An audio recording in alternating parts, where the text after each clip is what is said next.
നമസ്കാരം, എല്ലാവർക്കും gold rate Malayalam എന്ന ചാനലിലേക്ക് സ്വാഗതം.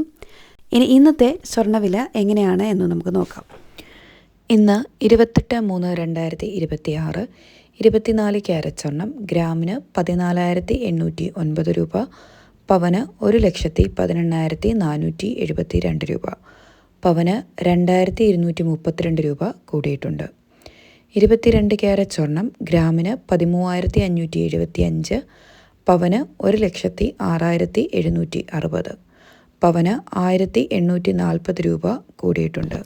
18 ക്യാരറ്റ് സ്വർണം ഗ്രാമിന് 10,960 രൂപ, 5 രൂപ, പവന് 87,680 രൂപ, പവന് 16 രൂപ കൂടിയിട്ടുണ്ട്. 20 രൂപ കൂടിയിട്ടുണ്ട്.